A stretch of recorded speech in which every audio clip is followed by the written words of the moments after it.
সদৌ অসম চাওৰা সমাজৰ ৪৬তম প্ৰতিষ্ঠা দিৱস উদযাপন উপলক্ষে উপস্থিত সন্মানীয় মা দেউতা আৰু ৰাইজসকলক মোৰ ফালৰ পৰা নমস্কাৰ জনাইছোঁ।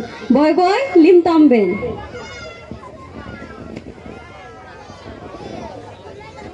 এতিয়া আমাৰ মৰমৰ ছাত্ৰ ছাত্ৰীসকলৰ পৰা তৈয়াৰ কৰা এটি সৰু নাট আপোনালোকৰ আগত আগবঢ়াবলৈ লৈছোঁ।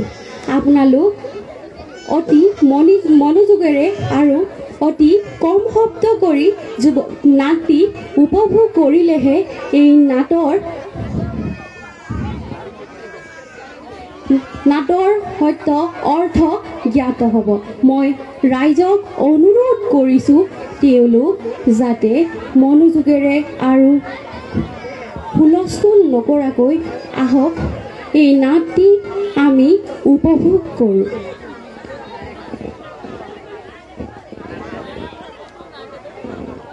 আজি আমাৰ কণমানিহঁতৰ দ্বাৰা প্ৰস্তুত কৰা এই নাটটি আমাৰ সকলোৰ বাবে এই নাটটিৰ নাম হৈছে SC হামদেৰ অধিকাৰ চৰকাৰৰ দয়া নহয়। আহক আমি চবেই ছাত্ৰী ভাষাত প্ৰস্তুত কৰা এই নাটটি উপভোগ কৰোঁ।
আজি আমাদের মা বাবা সব কাম নাই করকে রাস্তা দিকে कहां যাচ্ছে? ওটা তো মুই भी না জানি। আজি বাগান में নাই হবে নাকি জানো? আরে তুই নাই জানি নাকি আজি ধর্ণা আহে যে আর কিবা এসি লাগে না আর যে আমাদের মা সব করে হাজিরাটা 5 টাকা হতেই লাগবে। কিন্তু হাজিরাটা থেকে এই এসি মানে কেনো আমাদের এসি কি কারণে লাগে ওটা তো মুই भी নাই জানি। চল তবে স্কুলে বাইরেকে উদাই লিব লাগে।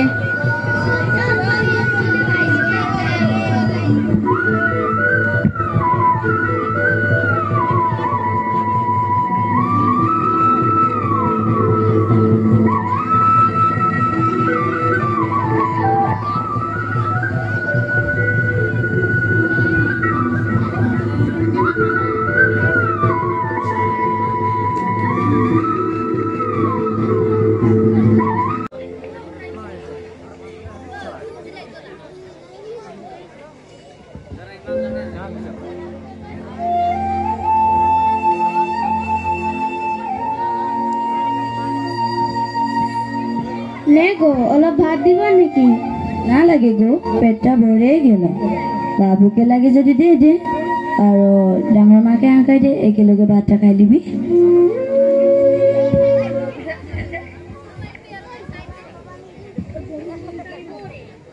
डांगोमा ओ डांगोमा आय भातटा खाइ लिबी। हाँ माँ যাচ্ছি।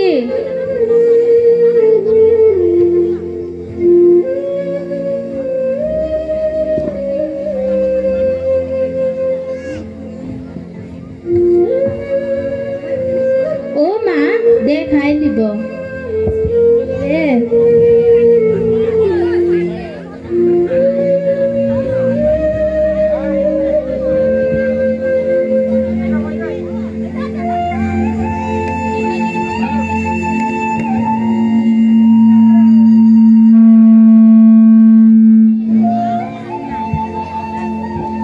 পানিটা দে, হাতটা ধুই দিব।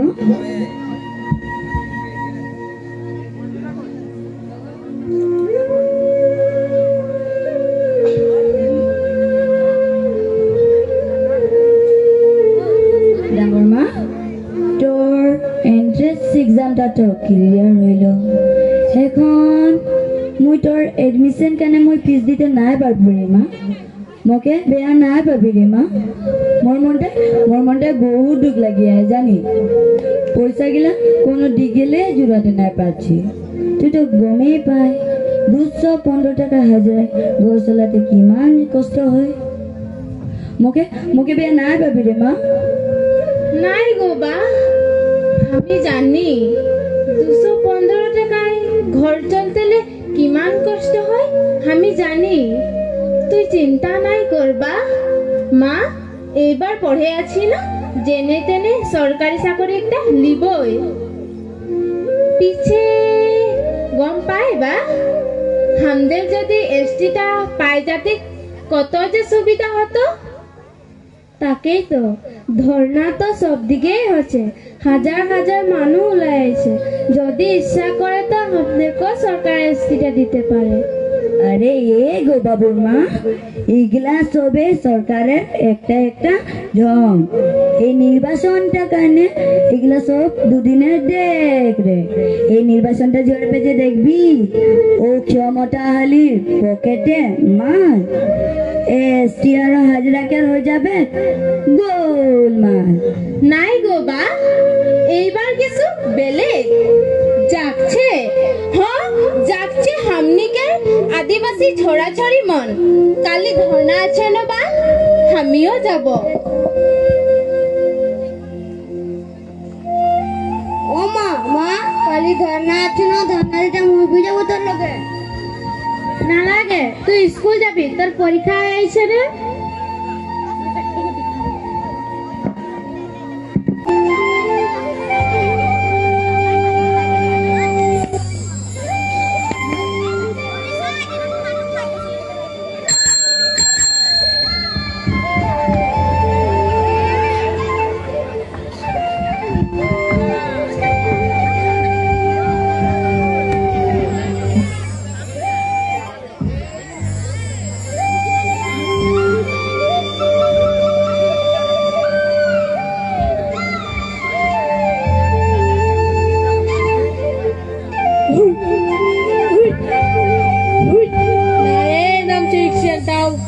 মাথাটা হে গরম হচ্ছে।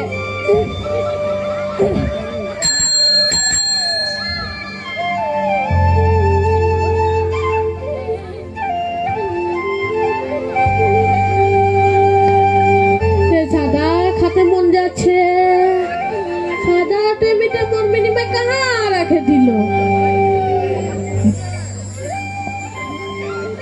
ওই দে লুকায় আছি তুই,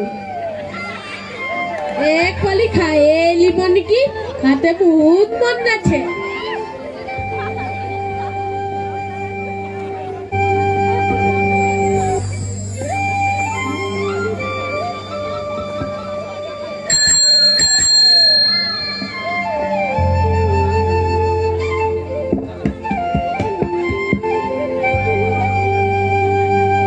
মজা লাগলো।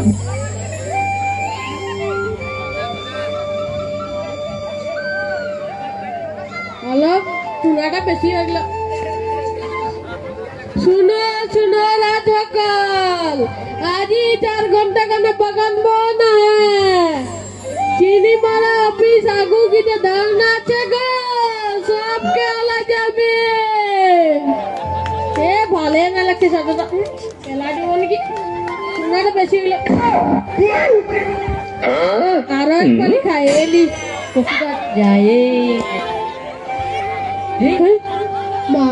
মাংরা কোন লাগছে ঠিকই না মাংরা ওর কোনে লাগছে মোর মনটা এটা তো চকিদারে লাগে ওকে না চকুটা তো কেউ লাগে চকুটা বেয়া হয়ে গেল দেখলে যারে মাংরাই লাগে না চকিদারে লাগে তো ওই মাংরা একটা কথা শুন দাদা আজি মা ধরতে না নেবে নাকি রে ধন্না আছে এ নাই তো মুই ভাবছি যে হবে কবে মুই 20 নম্বর কি দেখাবো যাচ্ছি তবে মুই হবে কবে হাতি যাবে হ্যাঁ এতনা দৌড় পাই তো সাইকেল নিতে নাই করে কি জানো তো কি দাদা এটা তোর ভজি के ना लिए आगे साइकिल লাগে বুঝছি ভজি के साइकिल দিয়া সাইকেল লাগে हां आगे লাগে এটা পুনা মডেল লাগে যাবি তবে হো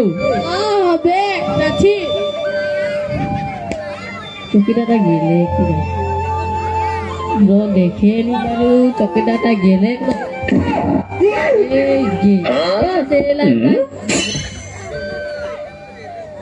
ये नहीं है ये देखे ये नहीं देखे गेलो की आज जे धोना है और वो धोना दिगो जाते लागे ये मुन जाए जा मु भाया के हटा लिया था भालो के जान वो भाया नहीं देखा से कहां लो गेलो बारू भाया ये कौन दिए चली गेले के वो भाया मरता सब दिन गोरे ताके आजी ना गेले तुम गेले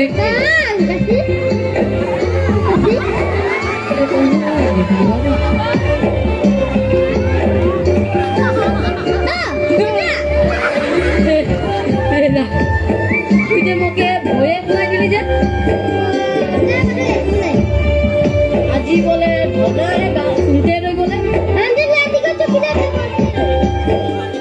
ए मुई धोना दीता ना जाओ मुई आला चल तो मैं आज टुकलाट के मास्टर ते जाओ चल काय सिखाए समझे के चकना का होवे चल तो बे बेसी दिन करले चल तो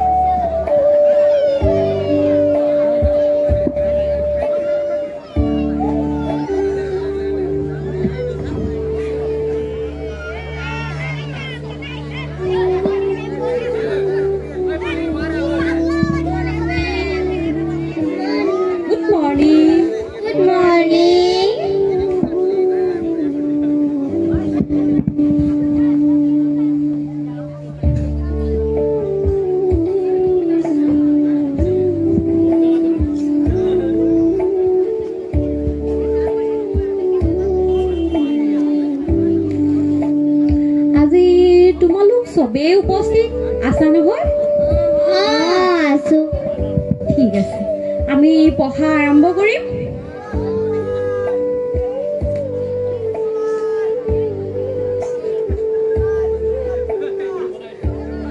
বাইদেউ কথা এটা উঠো ও আদিত্য সুধাচোন আমাৰ মা আৰু ধৰ্ণা দিবলৈ গৈ এছটি মানে কি বাইদেউ এছটি তুমি বৰ ভাল প্ৰশ্ন সুধিলা আদিত্য বহাচোন মই কৈ যাম এছটি মানেনো কি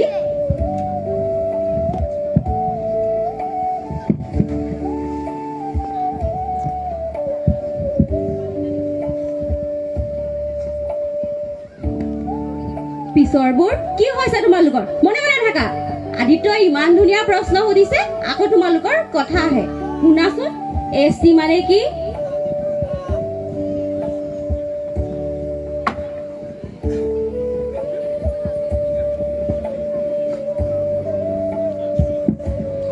এছ টি তোমালোকে এবিচিডি এলফাবেটৰ ST চিনি পোৱা নে S আৰু T তোমালোকে S কিহৰ পিছত বহে বাৰু R S T S আৰু T লগতে আছে আৰু তোমালোকে সুধিছা ST মানে কি ঠিক আছে মই কৈ যাম ST মানে কি তোমালোকে মনোযোগেৰে শুনিবা আৰু বহিত লিখি লবা ঠিক আছে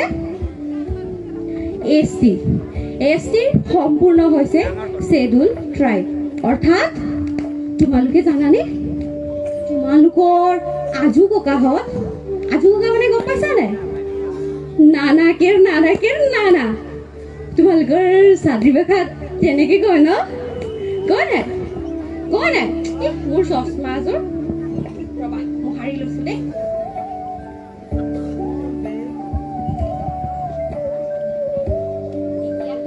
তোমালোকক চাফাকে দেখিব পাইছো ভাল লাগিব ঠিক আছে এতিয়া তোমালোকৰ ৰাজু ককা কোন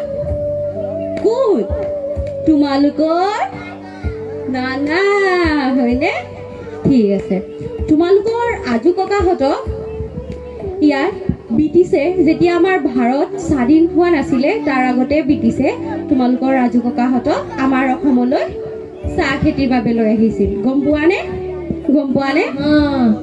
চাহ খেতিৰ বাবে লৈ আহিছিলে আৰু চাহ খেতি কৰিবলৈহে তোমালোকৰ আজু ককাহঁতক উৰিষ্যা বিহাৰ ঝাৰখণ্ড আদি বিভিন্ন ৰাজ্যৰ পৰা অসমলৈ লৈ আহিছিলে এতিয়া ব্ৰিটিছ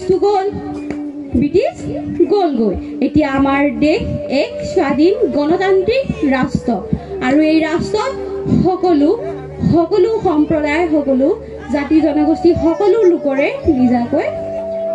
নিজাকৈ ব্যক্তিত্ব আছে হয়নে তোমালোকৰ স্বাধীন হৈ যোৱাৰ পিছত তোমালোকৰ সম্প্ৰদায় তোমালোকৰ মানুহবোৰে গম পালে নিজৰ ৰীতি নীতি সংস্কৃতি পৰম্পৰা সেই সকলোবোৰ ৰক্ষণাবেক্ষণ দি তেওঁলোকে গম পালে যে তেওঁলোক হৈছে কি জানানে তেওঁলোক আদিবাসী সম্প্ৰদায়ৰ লোক কি আদিবাসী সম্প্ৰদায়ৰ লোক আৰু ভাৰত চৰকাৰৰ আদিবাসী অনুসূচিত জাতি জনজাতিৰ কাৰণে এক ST নামৰ এক শ্ৰেণী ব্যৱস্থা আছে ঠিক আছে এই শ্ৰেণী ব্যৱস্থাই ভাৰতৰ অনুসূচিত জাতি জনজাতি পিছপৰা লোকসকলৰ আৰ্থিক অৰ্থনৈতিক চিকিৎসা লগতে শিক্ষাৰ ক্ষেত্ৰত আগবঢ়াই দিবলৈ ST প্ৰদান কৰে আৰু ST পোৱাৰ লগে লগে তোমালোকৰ বিভিন্ন ধৰণৰ সহায় হ'ব বিশেষকৈ চাকৰিৰ ক্ষেত্ৰত এতিয়া গম পালানে ST মানে কি মই সমূহীয়াকে বুজাই দিলো গম পালানে ঠিক আছে এতিয়া আমি পঢ়িবলৈ আৰম্ভ ঠিকেই আমাৰ ঘৰত পইচাৰ বহুত অভাৱ কেতিয়াবা ভাত বনাবলৈ চাউলো নাই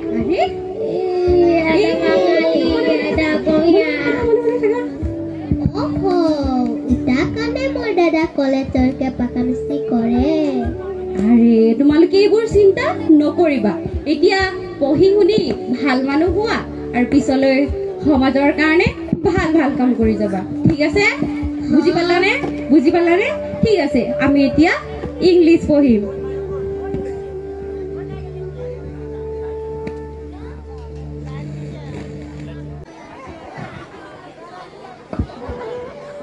জোহার আজির অবা উদ্দেশ্য গম পাচ্ছি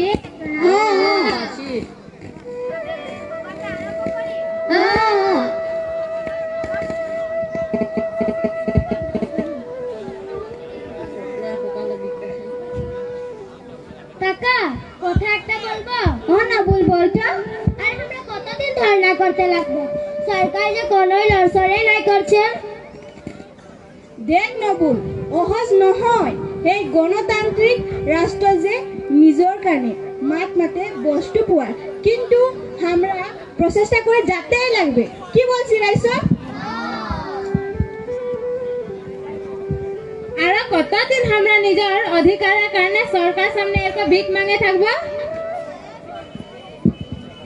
দেখ জোনালি এসটি আমাদের অধিকার সরকার নহয় আর তুই মনোবল নাই ভাঙ তোরা যুবক যুবতী গেলা একগোট হয়ে থাকলে সে কারো ইমান সাহস নাই কি আমাদের 11 টাকে ভাঙতে এলেন।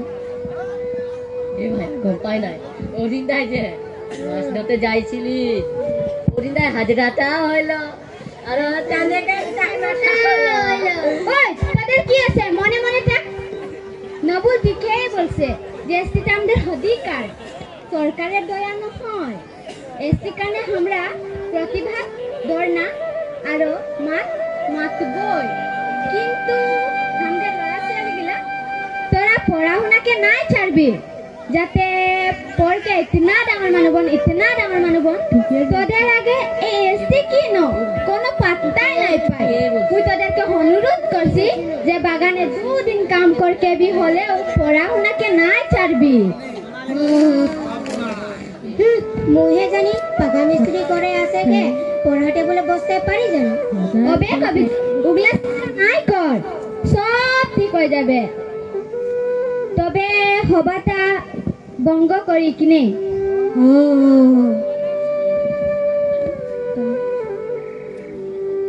জোহার চল তবে আমরা সব এক লগ হই তো কলে নাই রাখবো যে কলে আমাদের অধিকার আমরা নাই পাই।